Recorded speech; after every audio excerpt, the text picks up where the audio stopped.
Hari ini saya ngobrolnya nggak sendirian, Be, karena saya ditemani oleh...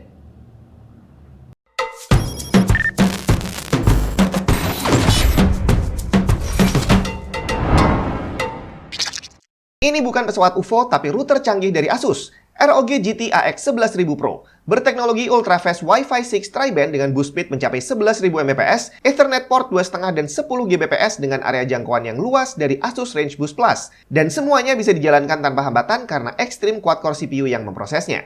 Teknologi triple level game acceleration-nya menjamin experience gaming kamu bebas gangguan. Halo, Jun di mana? Kali ini saya ngobrol dengan seseorang yang spesial ini. Saya kenal bapak ini. Mas lah, Mas. Oh, Mas ya. Iya. Saya kenal Mas ini nih saat saya lagi cari-cari referensi gitu kan, mau bikin materi, ternyata nyasar ke sebuah channel yang namanya Jawara Media. Benar sekali. Dengan Pak Andi. Ya, Mas Jun, apa kabar? Baik-baik saja. Pak Andi gimana? Ini nggak repotin kan saya mau Oh, enggak. Terus terang saya itu subscribernya aja Tech and Tip ya. Saya juga fans ya Mas Jun. Gimana rasanya tiba-tiba ngefans sama seseorang, tiba-tiba orang datang ke tempat kita? Kan wah, ini ya, saya juga pokoknya kebetulan saya juga ngefans sama Pak Andi. Terus ya udah main aja ke sini ya kan. Jadi ini ada di studionya Pak Andi nih ya. Ini adalah salah satu PC hasil karyanya Pak Andi. Ini gimana ini? Ini sudah di-upload atau belum ini? Oh, belum di-upload. Mungkin akhir tahun lah ya. Ini emang prosesnya lama pada kita. Ini FPS 5.000 nih. Spill dulu ya. Oke, jadi kenapa kok saya jauh-jauh ke tempatnya Pak Andi? Ini karena pada tahu belum sih kalau tahun lalu itu kan saya sering bahas tentang teknologi jadul, PC-PC zaman dulu. Nah, kalau masalah PC zaman sekarang itu kita udah banyak dapat referensi Pak ya dari Google, dari YouTube itu semuanya ada. Tapi kalau untuk bahas hal-hal yang tua itu ini agak susah. Jadi ini berhubungan dengan usia saya ya? Bukan, Oke. experience, lebih tepatnya experience, mungkin saling berhubungan ya. Oke, jadi Pak Andi ini kalau dia menjelaskan tentang hardware itu kalau kamu tonton Jawara Media pasti udah langsung paham lah bahwa penjelasannya itu betul-betul detail secara teknisnya juga mudah dipahami ya kan. Secara kelebihan kekurangan hardware itu bisa dijelaskan dengan Iya. Namanya anak muda zaman sekarang luar biasa sopan loh dia. Tapi dari cara penjelasan Pak Andi itu kelihatan bahwa Pak Andi itu memang sudah menguasai PC dari nggak mungkin 1 tahun 2 tahun, pasti udah dari zaman dulu, iya kan? Iya sih, kalau saya ngomong saya kenal PC dari tahun berapa, saya pakai PC dari tahun berapa, mungkin banyak dari penontonnya Tech and Tip pada lahir ya. Mungkin ya. Jadi experience saya dengan PC pertama itu mungkin sekitar tahun 88, 89 ya. Itu masih 386 DX ya. Oke. Belum 486, 386. Itu PC pertama punya ayah saya ya. Yang saya pertama berinteraksi dengan PC di situ. Jadi dari situlah saya mulai kenal PC dan lambat tahun perkembangan teknologi juga mengikuti zamannya dan saya juga terlibat di situ mengamati. Oh, yang ini nggak bisa nyetak MP3, yang ini sudah bisa. Bedanya waktu itu udah ada MP3 tahun 89? Belum ada. Dan mendekati tahun 95-96 baru ada MP3 ya. Nah, waktu pegang PC dari ayahnya Pak Andi itu dipakai buat apa? Buat ngerjain tugas. Oh, bukan. Jadi saya superior di kelas ketika orang tugas ditulis tangan saya ketik. Start pakai Lotus. Belum ada namanya Windows waktu itu. Jadi bukan pakai game ya? Belum ada game ya, beberapa game ya seperti Prince of Persia yang awal nih, yang masih 2D, yang masih kotak-kotak, pakai disket itu sudah mulai ada. Tapi perkembangannya kalau kita bandingkan dengan game sekarang jauh banget. Jauhnya dalam arti apa nih? Secara frekuensi rilis atau secara visual, secara kualitas grafik jauh banget. Ya. Betul. Terus secara kalau mungkin secara frekuensi rilis mungkin juga jauh lebih masif sekarang, lebih cepat perkembangannya. Cuma memang dulu juga secara media ini kan belum banyak ya, jadi kita nggak tahu nih ada game apa enggak, foto dari mana. Kita datang ke toko komputer, ada yang jual CD apa disketnya, buat baca yang baru. Gitu. Original nggak waktu itu? Masih nggak tahu waktu itu ya. Jadi kalau di toko komputer tuh ada kayak rak disket itu ada program. Nah ini sih enggak ya. Enggak. Waktu zaman SMP belum paham. Iya betul. Jadi nggak dosa jual disket. Disket ini bisa dipakai main game, selesai. Oke. Steam saya belum ada, internetnya belum ada. Betul. Oke, jadi kalau secara software dia perkembangannya tidak seperti sekarang, tapi kalau secara hardware, apakah waktu itu orang, kalau sekarang kan kita nungguin nih, jadi Intel mau ngeluarin Gen 12, Gen 13 itu orang-orang udah nungguin. Zaman dulu gimana? Ada beberapa masa yang memang ada beberapa leap yang luar biasa ya, misalnya ketika Pentium awal keluar. Itu sekitar tahun 9 mungkin 95, 96 ya.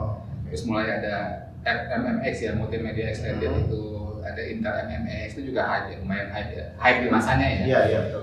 Terus ketika mulai ada Pentium series, terus Pentium 4, Pentium 3, Pentium 4 itu lumayan. Kerasa juga hype-nya. Itu berarti dari brand-brand itu bikin kayak semacam roadshow juga. Kalau sekarang kan suka bikin roadshow tuh. Dulu sih memang masih terbatas ya, awal-awal banget ya. Saya tahu saya di Jogja tahun 88-an itu ketika saya pertama punya PC itu toko komputer itu nggak ada. Hanya ada beberapa satu, tapi banyakan itu toko elektronik yang sampai sampai komputer. TV, kulkas, komputer kayak gitu. Di Jogja lah ya. Ada beberapa toko elektronik yang jual PC. Jadi tinggal pakai, bisa ngetik, bisa ngeprint gitu-gitulah. Jadi kalau basic lah. Troubleshooting gimana? Kalau toko elektronik kan mungkin nggak bisa benerin PC kan? Iya, waktu itu memang ada beberapa toko komputer ya yang kalau di Jogja ada yang senior komputer itu dari tahun 80-an. Ya, kalau ada masalah kita ke sana. Jadi udah ada. Kalau googling cara bikin sendiri nggak ada. Di internet itu saya baru kenal pun sekitar 97, 98 itu pun masih sangat ini ya, bukan seperti sekarang ya. Ini juga masih bukan cuma Google, ada Alta Vista, ada apa itu ya. Saya lupa juga sih. Bukan Yahoo dominan. Yahoo duluan. Google belum dominan seperti sekarang. Iya, betul. Dan ketika kita ngasih sesuatu juga referensinya nggak ada orang yang nge-share juga. Yang nge-share juga belum banyak ya. Betul. Windows kamu masih bajakan? Ganti original, malulah. Karena sekarang kamu udah bisa beli lisensi Windows original pakai GoPay dan OVO di cdkeysales.com. Tinggal klik link di bawah, masukin keranjang, tulis kode voucher TNT untuk dapat diskon tambahan, check out dan pilih metode pembayarannya. Kalau udah selesai, kamu akan dapat license key Windows original yang bisa langsung dipakai untuk mengaktifasi Windows kamu. Bukan cuma Windows, di cdkeysales.com kamu juga bisa beli software dan game original. Link lengkap ada di deskripsi. Nah, kalau kita kembali ke masalah hardware, jadi sekarang itu perkembangannya masif banget. Tiap tahun keluar model baru, di mana sayangnya ini harganya semakin tahun semakin mahal. Jadi dari pabriknya sendiri memang udah harganya dinaikin dikit-dikit. Kalau zaman dulu sebenarnya enggak juga sih ya. Kalau kita amatin lah, kalau kita ngomong dari prosesor ya, top of the line-nya Intel maupun AMD dari awal misalkan saya Ryzen ya, ya memang top of the line-nya untuk itu segitu ya. Harganya segitu. Juta. Begitu ada seri baru juga segitu kan harganya. Gitu. Kalau Intel Core i9 juga kurang lebih segitu. Kalau GPU ya yang beda ya. GPU juga sama sebenarnya. $1.500 kan 4090. Zaman dulu kan 1080 Ti nggak sampai segitu kan. Ya prakteknya ketika kita mengangkat Indonesia, kalau kita ngomong dari 30 series lah ya, 3090 kan sekitar 30 juta kan. Betul kalau itu ya. 4090 juga segitu kan? Iya benar. Kalau 1080 Ti saya lupa berapa tuh ya? 1080 Ti kayaknya cuma sekitaran $600-an kalau nggak salah gitu. Jadi nggak sampai yang puluhan juta. Makanya sempat kaget juga nih waktu GPU baru keluar harganya. Ya mungkin ya memang dari pabrikan mungkin ada momen-momen tertentu yang mereka merasa punya sesuatu yang baru, extensionnya ada, mereka membuat standar baru ya. Tapi setahu saya di 30 series itu yang top underline sekitar 30-an. Itu kalau zaman dulu, apakah harganya itu termasuk, ini kan harganya udah wow nih, 30 juta untuk GPU kan bukan sesuatu yang bisa dibeli sama semua orang. Zaman dulu gimana? Apakah lebih terjangkau secara skala uang zaman dulu nilainya segitu? Kalau saya lihat sih sebenarnya kurang lebih sama ya. Sama juga ya. Jadi mungkin kalau harga untuk gaming PC ya, gaming PC kelas menengah itu dia tetap 7-8 juta aja menurut saya. Sekarang ya mungkin dapatnya ya kurang lebih ya sekitar itu ya 8-9 juta untuk yang entry level untuk game AAA ya.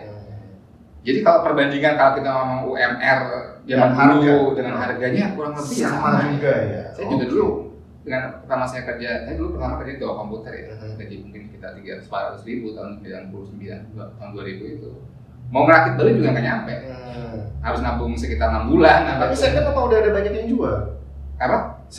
PC second waktu itu banyak yang jual juga? Sudah ada juga. Jadi ada beberapa, ya itu adalah efek dari perkembangan teknologi ya. Ketika ada beberapa barang baru menawarkan beberapa kemudahan dan beberapa teknologi yang belum ada sebelumnya, banyak orang tertrigger untuk saya pengen lihat VCD di komputer. Iya. Saya pengen denger MP3 di komputer. Betul. Saya bisa pengen main game ini, game itu. Mulai VGA kan juga itu begitu. Mulainya ada game-game tertentu yang memang hype, orang nggak bisa main harus beli VGA kan. Ada Voodoo Bensi. Iya betul. Mungkin kamu belum main dari zaman Voodoo ya? Ada, tapi saya nggak paham. VGA ya. Saya baru pertama kali pegang GPU itu GeForce 2 kalau nggak salah. Riva TNT. Riva TNT itu juga nggak pegang. Iya, ada S3. Banyak juga beberapa brand sudah hilang ya. Beberapa chipset yang udah hilang. SIS hilang, S3 itu hilang. Padahal juga lumayan punya nama itu. Kalau zaman dulu tuh saya ingat banget motherboard andalan DFI, sekarang juga udah ada. Ebi, itu legend-legendnya zaman dulu kok hilang juga. Kenapa ya? Salah di mana? Iya. Oke, nah kalau kita bicara teknologinya nih, kalau sekarang kita overclock itu adalah kata-kata yang sudah kayak kacang. Artinya kita beli barang itu sudah diumumkan dia bisa auto overclock. Ya. Nah, kalau zaman dulu gimana, Pak? Dari zaman dulu ya, dari zaman tahun 2000-an sudah ada overclocking di bawah tahun 2000 lah ya, tahun 98. Dulu yang terkenal tuh Xeron 300A, 333A, itu bisa jalan 400, bahkan 450 MHz.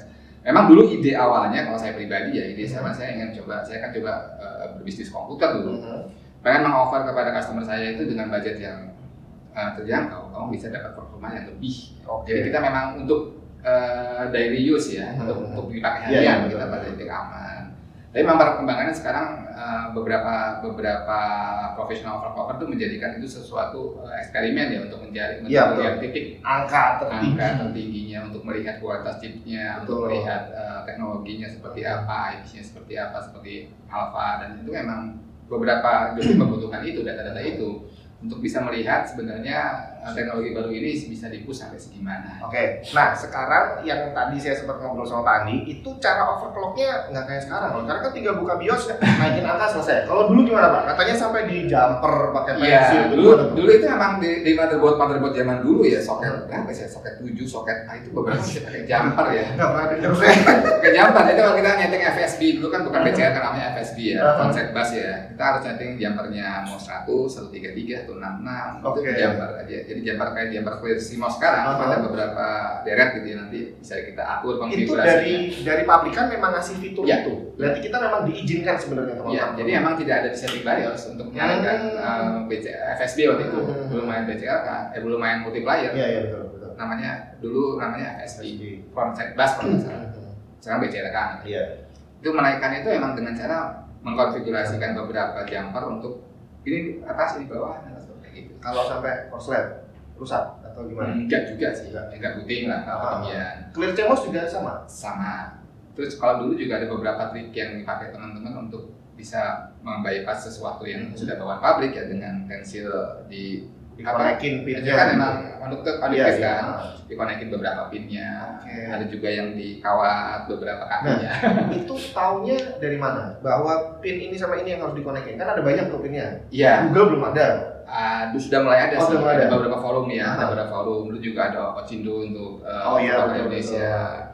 Terus juga ada beberapa forum luar negeri, apa saya lupa ya, yang VR Zone dan Singapura itu juga sering yang membahas beberapa. Oh, jadi tetap referensinya penentuan pinnya tetap dari internet ya? Ya, kalau yang mod trick untuk pakai pensil, pakai wire itu memang dari forum ya. Tapi kalau untuk yang jumper emang dari manual udah ada. Oke, iya. Kita mau setting voltase berapa, setting FSB berapa itu sudah ada. Oh, berarti sudah kurang lebih sama. Dia udah ngasih guide. Cuma caranya yang dibuat lebih simpel sekarang ya. Oke. Nah, sekarang masalah overclock juga nih. Kalau zaman dulu itu, saya pertama kali beli PC itu Pentium 4 dan itu saya coba overclock untuk bisa menghasilkan speed dia bisa setara dengan kelas di atasnya. Nah, dan waktu itu begitu nyampe ke sana, terus saya upload di forum, itu ternyata Pentium 4-nya langsung ditawar sama orang dengan harga lebih mahal dari harga barunya. Nah, gimana itu? Itu kayaknya sekarang nggak mungkin terjadi ya?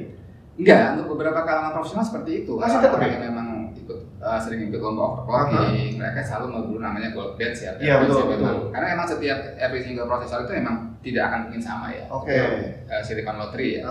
Jadi kalau memang profesional overclocker profesional, biasanya ketika mereka mengejar satu skor tertentu, mereka akan beli beberapa prosesor, kita kemampuan dia, mereka pilihin dulu.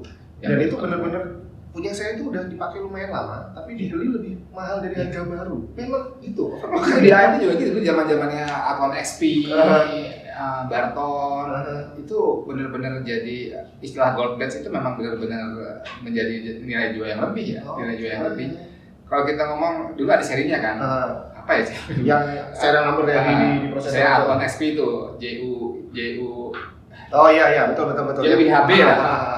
Zaman-zamannya Om Benny itu udah pasti tahu lah itu. Jadi kalau namanya sama itu udah pasti band ya, sama. kemungkinan chance-nya untuk dia bisa jalan dengan clock tinggi itu lebih tinggi dibandingkan seri yang lainnya. Jadi kalau kamu nyobain overclock ini bener ya, operator sekarang masih nyari ya? Iya, makanya. Ya katanya apa ya? Emang ada beberapa limitasi karena chipnya emang enggak. Iya, betul. Bukan gold badge sih, bukan memang enggak cuma dia segitu. Jadi kadang-kadang dinding ya namanya. Iya, benar. Dan sebenarnya kalau menurut saya pribadi ada beberapa teori yang saya ngomong, sebenarnya itu kalau kita ngomong misalkan G13 nih, itu mungkin dari Core i5 yang get batch pertama ya, Core i5, Core i7, Core i9 sebenarnya dengan si core yang sama, cuma di settingnya berbeda. Nah, bindingnya ini the best silicon ini jadi kayak Core i9. Oke, ini menarik nih karena tadi berarti Core i5, Core i7 itu dari chip yang sama tapi yang satu ada dipangkas biar jadi. Tapi secara hardware harusnya dia masih ada di dalamnya sih. Masih harusnya. Nah, zaman dulu kan ada yang istilah unlock itu kan. Unlock. Nah, di AMD itu unlock. Iya, benar. Unlock. Dulu GPU pernah, saya ingat jadi waktu itu saya main ke rumah teman saya, dia pakai GeForce 6800 GT kalau nggak salah. Di atasnya masih ada 6800 Ultra yang ternyata hanya beda 2 pipeline. Dan kalau di unlock itu dia langsung performanya naik. Itu biasanya bakal itu pakai driver. Iya, betul. Driver. Kalau sekarang masih ada nggak? Kalau unlock sekarang unlock enggak ya, saya nggak belum lihat ada ya. Terakhir tadi cuma di Athlon ini, Athlon yang Athlon di 4 core FX ya. FX itu masih banyak. Ya hampir semua FX itu bisa di unlock gitu. Tergantung bisa apa enggak, bisa apa enggak. Memang kadang-kadang defect di tengah jalan nggak bisa stabil. Makanya kenapa dia diturunin jadi Core i5 tuh mungkin karena dia nggak stabil di Core i7. Jadi FX itu begitu, FX AMD itu banyak banget dan gampang untuk mengunlocknya. Beli Sempron jadi Athlon, Athlon X3 jadi X6. Beli Core i5 jadi Core i7, cuma sayangnya udah nggak bisa di. Kalau di Intel kayaknya belum pernah bisa unlock ya. Oh, belum pernah. Ya, berarti sekarang Ryzen 5 jadi Ryzen 7 pernah nyoba? Belum, kalau di juga belum, Pak. Kalau saya udah nggak ada kayaknya. Kayaknya nggak ada. Kunci ya. Oke. Nah, jadi tadi dari perkembangan hardware, terus perkembangan internet dari yang Alta Vista dan akhirnya jadi Google yang sekarang jadi Alta Vista ya? Lupa. Iya, betul. Alta Vista. Saya sendiri juga pernah pakai sih. Nah, akhirnya orang sekarang cari informasi jadi jauh lebih mudah. Ya. Kalau menurut Pak Andi, apakah itu menjadi sesuatu yang positif atau negatif? Harusnya positif ya, tergantung gimana kita menyikapi itu ya. Semua teknologi itu menurut saya tergantung bagaimana kita memanfaatkannya. Jadi kalau sekarang saya sih senang sih lihat forum-forum pakai PC. Ada yang discuss, ada yang berantem, ada yang menghujat kita apa spesifikasinya, ada yang bilang bottleneck, ada yang nggak bilang bottleneck. Ya, itulah realita ya, memang realita dengan mudahnya akses seperti itu, informasi yang masuk tuh banyak banget. Sangat instan bisa kita dapatkan, tergantung kita bagaimana menyikapinya. Kalau saya ngomong tadi masih bilang, namanya personal PC itu sebenarnya harusnya personal banget. Benar. Kita yang paling tahu butuhnya apa, mau seperti apa. Kalau kita memang tahu apa yang kita butuhkan dan budget kita berapa dan itu menurut kita terbaik, ya udah itu ya. Nah, ini menarik. Ini karena saya juga sering bilang kalau bikin konten rakitan, saya udah bilang bahwa kalau mau bikin PC itu tergantung kebutuhannya dan kebutuhan itu harus spesifik. Bahkan kita bicara video editing itu juga harus spesifik. Softwarenya apa? Nah, ini tadi Pak Andi bilang bahwa ngerakit PC itu nggak ada yang salah. Berarti kalau itu nggak ada yang salah. Nggak ada yang salah. Asal. Kita benar-benar tahu itu mau buat apa. Dan disesuaikan dengan budget kita. Kalau kalian minta pendapat orang lain, sedangkan yang pakai kita, sebenarnya nggak benar ya, kurang pas. Karena kita yang memakai harusnya kita yang lebih tahu. Apa sih kebutuhan kita? Jadi apa sih yang membuat kita bahagia? Tanya ke toko gitu ya, membuat itu kita bahagia. Salah kan? Sah saja kan? Nggak apa-apa spek kentang, yang penting RGB-nya meriah. Sah aja. Betul. Jadi kita asal tanya di forum itu belum tentu dapat pencerahan, tapi malah bisa jadi tambah basah karena tidak sesuai dengan kebutuhan tadi. Iya, kadang-kadang ya nggak semua juga ya, tapi kadang-kadang ada yang seperti itu. Mereka benar-benar sebenarnya nggak tahu buat apa PC-nya. Iya. Oke, jadi tanya ke orang yang memang sudah ada di bidangnya. Jadi kalau kamu pengen bikin PC untuk editing, tanyanya ke video editor, bukan yang gamer gitu ya. Ya memang kadang-kadang sering kan classic question tuh kayak PC buat editing berapa? kira-kira buat inspek dong. Nah, itu sangat relatif sekali. Betul. Kamu main software apa? Kalau kita ngomong resolusi berapa, efeknya segimana dahsyatnya, mau pakai After Effects apa enggak. Dan itu jadi pertanyaan yang sangat masif ya ketika ada di misalkan di channel saya. Tolong dong minta spek PC buat editing video. Gimana jawabnya? Maksudnya tergantung level. Yang paling gampang sebenarnya gini, sebelumnya mau pakai apa? Pakai notebook speknya ini. Oh, gitu pakai ini udah kamu akan bahagia. Iya, betul. Jadi kan itu juga tergantung dia sebelumnya pakai apa nih. Ketika kita pakai PC kentang tiba-tiba dikasih Core i3 udah bahagia. Iya, benar. Kenceng banget. Itu kan relatif sekali. Kita nggak bisa ngejudge. Ini bagus buat kamu, belum bagus buat orang lain. Ya, mantap. Nah, ini dari seorang senior yang sudah puluhan tahun berkecimpung di dunia PC ya. Bahwa saya senior. Oh, enggak, bukan. Ini mantap.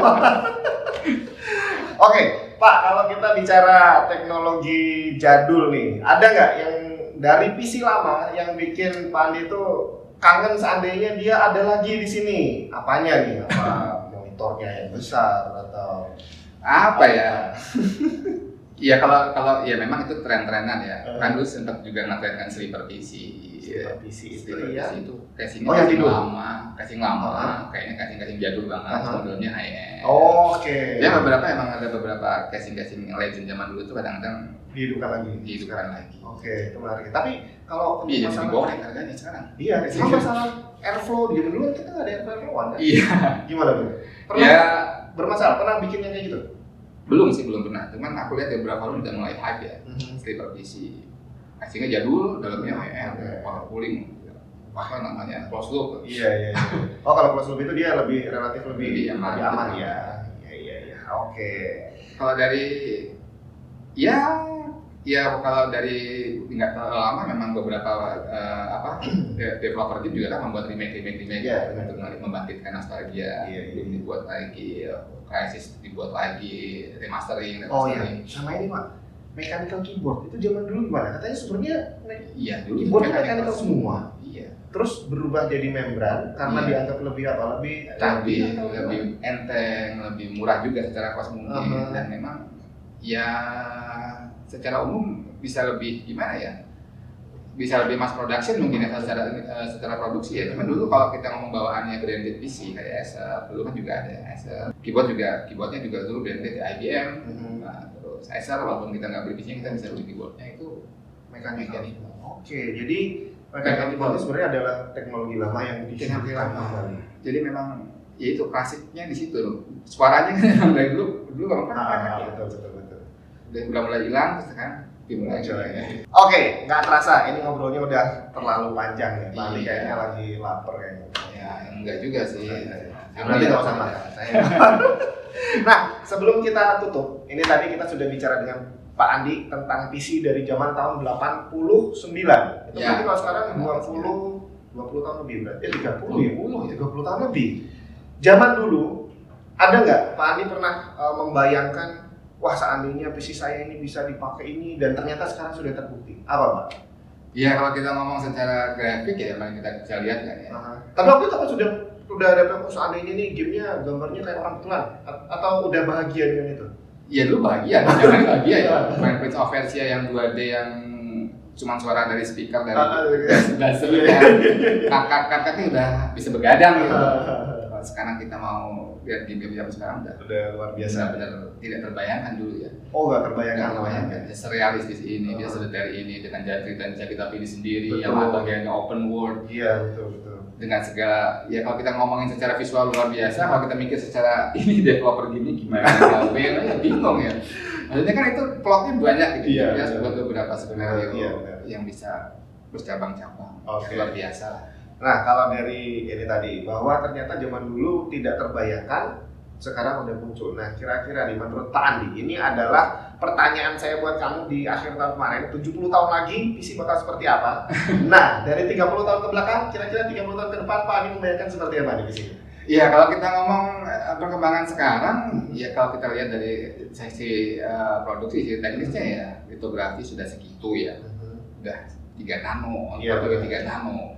Wah, dia pakai 1 nano dalam waktu dekat. Terus habis itu apa? Iya, benar. Terus Ya kalau mungkin kalau dari fabrikasi dengan sistem yang sama, dengan teknologi yang sama, dengan menggunakan silikon dan transistor, mungkin tidak akan secepat ini ya, bayangan saya ya, karena keterbatasan materinya juga, atau materi tetap itu yang dipakai.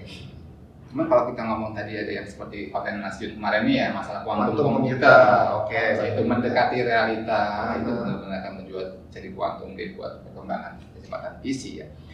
Ya kalau kita ngomong lah perkembangannya dengan kecepatan sekarang aja ya, dengan teknologi sekarang yang dimiliki di dunia ini, di industri teknologi komputer ini, yang paling kerasa itu AI. AI itu luar biasa banget ya. Google aja udah mulai kita ketir. Iya, kita ngomong ada yang beberapa kali dibahas sama Jagat sama Alfa juga tentang bagaimana mereka bisa menerangkan sesuatu, misalkan bottleneck itu apa. Itu dulu nggak pernah terbayang. Dulu hanya ada di film-film. Dulu beberapa mengangkat masalah AI itu akhirnya bisa membunuh peradaban manusia. Iya, karena manusia menurut penilaian AI malah orang yang rusak gitu kan. Ada juga saya pernah baca bukunya Dan Brown tentang AI, aku lupa judulnya. Inferno apa ya? Itu juga ternyata AI itu sangat pintar sekali dan belajar terus untuk mendapat database yang lebih besar, dan akhirnya mereka bisa mengeksekusi beberapa hal yang di luar nalar. Ya itu basicnya tetap dari computing ya, dari komputer kan, dari AI. Ada beberapa generasi juga sudah ngomong ini ada AI acceleratornya nih, RTX Radeon 7000 series nih. Dan itu di skala industri dan skala yang lebih masif itu jadi sesuatu yang menurut saya ke depannya juga akan menjadi sesuatu yang sangat mungkin terjadi. Sangat. Jadi kayak yang di film-film tadi kita AI memburu manusia mungkin bisa aja ya. Binator kayaknya. Begitu kan? Jadi AI awalnya kan ketika dia buat mesin waktu dan jadi banyak banget yang dulu kita anggap itu science fiction ternyata jadi beneran. Zaman saya kecil itu kalau kita ngomong telepon itu jam gitu. Ternyata beneran sekarang. Kamu di mana? Fotos ya. Dr. Brady. A construction boss radios instructions to his men. I read you, Hemlock. Have you recovered the furs? We'll get right out there and give you a hand. Yeah, kid. Michael, can I be of assistance? Yeah, buddy, as a matter of fact, you can. Go for it. Jadi bisa video call di mana? Betul. Jadi semua yang kita lihat di film itu bisa aja dalam beberapa puluh tahun ke depan menjadi kenyataan. Ya, jadi mungkin sekali ya dengan perkembangan. Iya benar. Ya, tapi AI itu nggak pernah terbayangkan. Bisa sampai secanggih ini. Secanggih sekarang saya masih bingung. Bisa mengumpulkan data sendiri dan bisa menjawab pertanyaan dengan data itu. Betul sekali. Nah, dan ini yang membuat Pak Andi ini menjadi awet muda karena beliau mengikuti perkembangan teknologi. Ya kan? Senior lah juga nggak jadi. Memang muda bukan awet muda. Oke, terima kasih banyak Pak Andi. Ya, maju. Jauh-jauh dari Semarang ke Jogja luar biasa. Ini saya ngapain sama dia tiba-tiba datang, gimana perasaan saya coba? Kan saya bayangkan. Berbunga-bunga. Nggak sepertinya gini sih, karena kalau saya lihat channel-channel itu kan ternyata mereka sering collab kan. Saya kan nggak tahu mau collab sama siapa. Yang paling dekat Pak Andi di Jogja, ya sudah saya datang ke sini aja. Ternyata beliau mau didatengin, Bre. Jadi terima kasih banyak Pak Andi. Ini semoga tidak jadi video terakhir kita ya. Enggak, mungkin kalau memang ini menarik kita bisa buat. Saya akan ke Semarang nanti. Insya Allah. Mantap. Jadi tungguin aja. Datangnya. Ini berarti saya upload di Tech Tips nih. Monggo, please. Oke, berarti nanti Pak Andi bikin sendiri datang ke Semarang. Wah, gantian kita interview dia. Oke, siap. Kita tungguin kawan mainnya. Sampai ketemu Pak Andi. Oke, Terima kasih banyak waktunya. Ya.